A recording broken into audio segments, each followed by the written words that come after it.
मृत्यु के बाद क्या? यह एक ऐसा प्रश्न है जो सदियों से मानवता को मोहित करता रहा है। यह सवाल हर किसी के मन में कभी न कभी उठता है, डर और जिज्ञासा दोनों के साथ। यह एक ऐसा रहस्य है जिसे हम सुलझाना चाहते हैं, एक अज्ञात क्षेत्र जिसका हम पता लगाना चाहते हैं। क्या सब कुछ यहीं खत्म हो जाता है या चेतना किसी और यात्रा पर निकल पड़ती है? क्या यह एक अंत है या एक नए आरंभ की शुरुआत? क्या हमारी चेतना इस भौतिक शरीर की सीमाओं से परे भी जीवित रहती है? देखो, मृत्यु केवल एक वस्त्र बदलने जैसी घटना है। जैसे हम पुराने वस्त्रों को त्याग कर नए धारण करते हैं, वैसे ही आत्मा भी पुराने शरीर को त्याग कर नया शरीर धारण करती है। आत्मा जो इस शरीर में निवास करती है, उसे एक नए घर की आवश्यकता होती है। यह शरीर तो बस एक अस्थायी निवास है। आत्मा का असली घर तो कहीं और है। मृत्यु अंत नहीं, एक द्वार है, एक अवस्था से दूसरी अवस्था में प्रवेश। यह एक पड़ाव है, एक रूपांतरण है, एक यात्रा का अंत और दूसरी की शुरुआत है। संसार के सभी धर्म, सभी रहस्यदर्शी परंपराएं इसी एक सत्य को अलग अलग ढंग से कहती हैं। वे सभी मृत्यु के रहस्य को अपने अपने ढंग से उजागर करते हैं। वे कहती हैं कि शरीर के पार भी कुछ है, कुछ अविनाशी, सनातन, एक ऐसी शक्ति जो समय और स्थान की सीमाओं से परे है, जो हमेशा से थी और हमेशा रहेगी। जब तक तुम खुद को केवल यह शरीर मानते रहोगे, मृत्यु का भय तुम्हें घेरे रहेगा, क्योंकि शरीर तो नश्वर है, यह तो एक दिन नष्ट हो जाएगा। तो आओ इस यात्रा पर चले, मृत्यु के उस पार के रहस्य को जानने के लिए, उस अज्ञात क्षेत्र का पता लगाने के लिए। हम देखेंगे कि अलग अलग परंपराएं इस महायात्रा के बारे में क्या कहती हैं। हम उनकी शिक्षाओं और अनुभवों से सीखेंगे। हम उन लोगों की कहानियां सुनेंगे जो मृत्यु के द्वार से लौटकर आए हैं। उनके अनुभवों से हमें मृत्यु के बारे में एक नई समझ मिलेगी, और यह भी समझने की कोशिश करेंगे कि विज्ञान इस अनुभव को किस दृष्टि से देखता है। क्या विज्ञान मृत्यु के बाद जीवन की संभावना को स्वीकार करता है? क्योंकि जो मृत्यु को समझ लेता है, वही जीवन के वास्तविक अर्थ को जान पाता है। मृत्यु को समझने से हमें जीवन को पूरी तरह से जीने की प्रेरणा मिलती है। इस वीडियो में दिखाई गई सभी जानकारी और कहानियां इंटरनेट रिसर्च पर आधारित हैं। इन कहानियों की सत्यता की पुष्टि नहीं की जा सकती है। हमारा उद्देश्य मनोरंजन करना है, किसी भी अंधविश्वास को बढ़ावा देना नहीं है। हिंदू दृष्टिकोण में मृत्यु कोई पूर्ण विराम नहीं, बल्कि एक अल्प विराम है। यह एक ऐसा पड़ाव है जहां से आत्मा एक नई यात्रा पर निकलती है। यह एक दरवाजा है जो एक नए जीवन की ओर खुलता है, एक नई शुरुआत का संकेत देता है। शरीर एक वस्त्र है, आत्मा के लिए अस्थायी निवास। जिस प्रकार हम पुराने वस्त्रों को त्याग कर नए धारण करते हैं, उसी प्रकार आत्मा भी पुराने शरीर को त्याग कर नया शरीर धारण करती है। यह शरीर आत्मा का एक वाहन है, एक माध्यम है, जिसके द्वारा वह इस भौतिक संसार का अनुभव करती है। जब यह वस्त्र पुराना हो जाता है, आत्मा इसे छोड़ देती है और नया शरीर धारण करती है। यह परिवर्तन एक स्वाभाविक प्रक्रिया है, जैसे एक तितली का अपने खोल से बाहर निकलना। यह एक निरंतर चक्र है जो जीवन और मृत्यु के ताने बाने को बुनता है। यही है पुनर्जन्म का चक्र, जन्म, मृत्यु और पुनर्जन्म की निरंतर यात्रा, जो कर्म के नियमों से संचालित होती है। यह कर्म ही है जो निर्धारित करते हैं कि आत्मा किस प्रकार का शरीर धारण करेगी और उसका अगला जीवन कैसा होगा। अच्छे कर्म अच्छे फल लाते हैं और बुरे कर्म बुरे। गरुड़ पुराण जैसे ग्रंथों में बताया गया है कि मृत्यु के बाद आत्मा की यात्रा उसके कर्मों पर निर्भर करती है। यह ग्रंथ आत्मा की यात्रा का विस्तृत वर्णन करता है और बताता है कि किस प्रकार कर्मों के आधार पर उसे विभिन्न लोकों में भेजा जाता है। नकारात्मक कर्मों का बोझ हो तो यात्रा कठिन, सकारात्मक हो तो मार्ग सरल। यह एक ऐसा मार्ग है जो प्रकाश और अंधकार से भरा है, और आत्मा को अपने कर्मों के अनुसार फल भोगना पड़ता है। हर जीवन आत्मा के लिए एक कक्षा है, सीखने का अवसर। हर अनुभव, चाहे वह सुखद हो या दुखद, हमें कुछ सिखाता है और हमें आगे बढ़ने में मदद करता है। अंतिम लक्ष्य है मोक्ष, इस चक्र से पार पाना। जब आत्मा को बोध हो जाता है कि वह ब्रह्म से अलग नहीं, यह ज्ञान ही मुक्ति का मार्ग है और यही जीवन का अंतिम लक्ष्य है, तब यात्रा समाप्त बूंद सागर में मिल जाती है। आत्मा अपने स्रोत में वापस मिल जाती है और व्यक्तिगत अस्तित्व का भ्रम समाप्त हो जाता है। मृत्यु एक संक्रमण है, दृश्य बदलने जैसा। जैसे एक नाटक में पात्र बदलते हैं, वेशभूषा बदलती है, लेकिन कहानी जारी रहती है। ज्ञानी व्यक्ति इस खेल को समझता है। वह जीता है, प्रेम करता है, लेकिन अनासक्त रहता है, जानता है कि उसका असली स्वरूप शाश्वत यात्री है। वह जानता है कि वह इस संसार का नहीं है, बल्कि एक अनंत चेतना का हिस्सा है जो समय और स्थान से परे है। इस्लाम में जीवन एक परीक्षा है, मृत्यु उसका अंत। आत्मा शरीर से अलग होकर बरझक नामक मध्यवर्ती अवस्था में चली जाती है, क़यामत के दिन तक। बरझक में आत्मा को उसके कर्मों का प्रतिबिंब मिलता है, नेकियों पर शांति, बुराइयों पर बेचैनी। यह समय अंतिम फैसले का ट्रेलर है। क़यामत के दिन सभी आत्माएं फिर से शरीर पाकर अल्लाह के सामने पेश होंगी। हर व्यक्ति के कर्म तौले जाएंगे, कोई सिफारिश या बहाना नहीं चलेगा।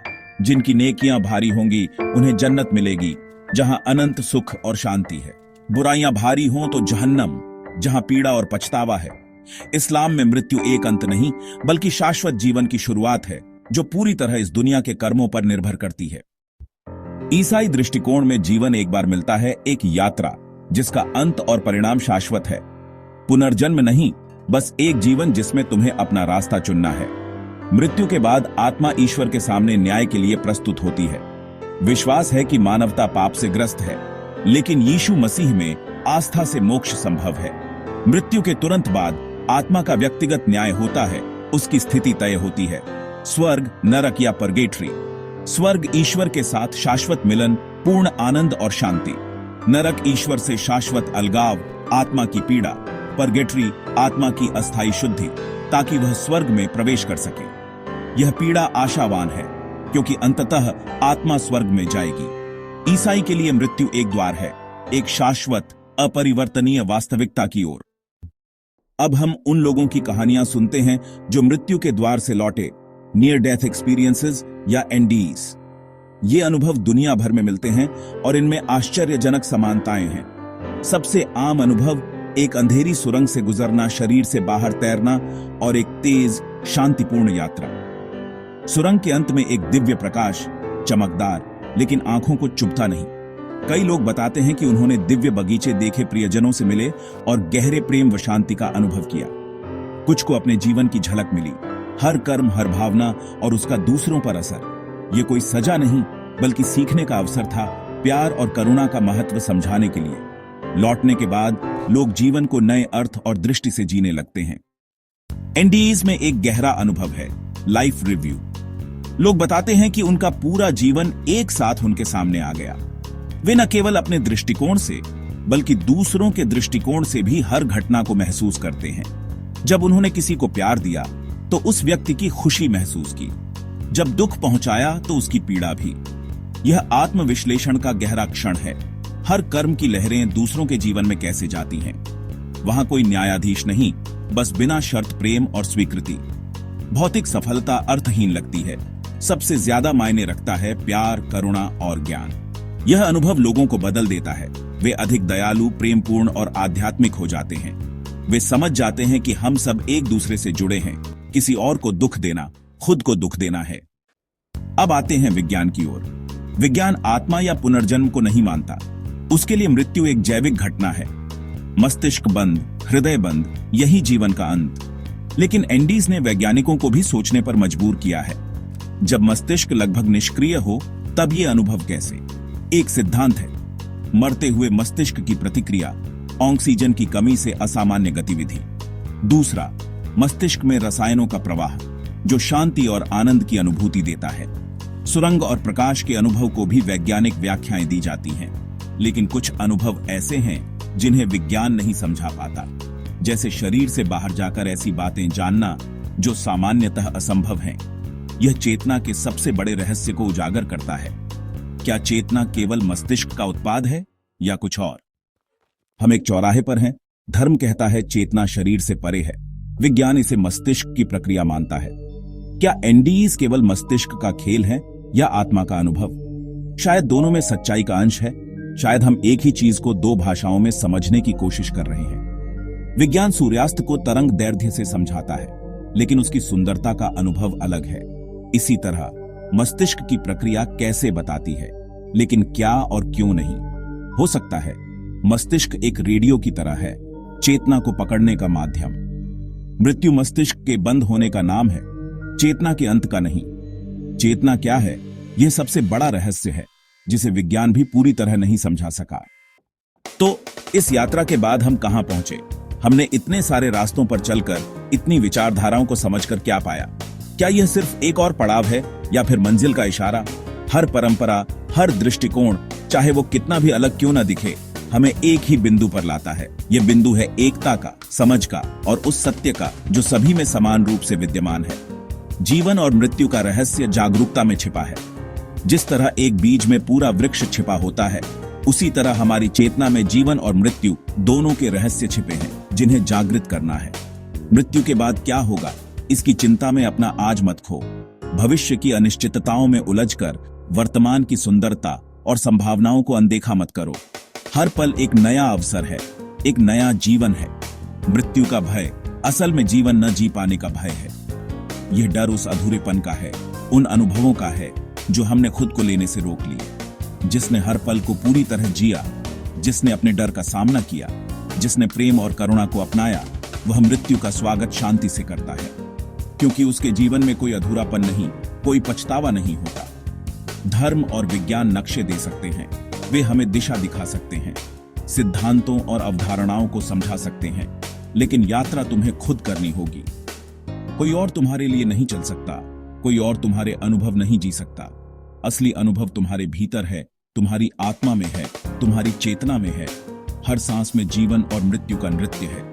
हर श्वास एक जन्म है और हर उच्छ्वास एक विदाई। इस नृत्य के प्रति जागरूक हो जाओ, इस लय को महसूस करो, इस क्षण को जियो। जो साक्षी भाव में स्थित हो जाता है, वह जन्म और मृत्यु के पार चला जाता है।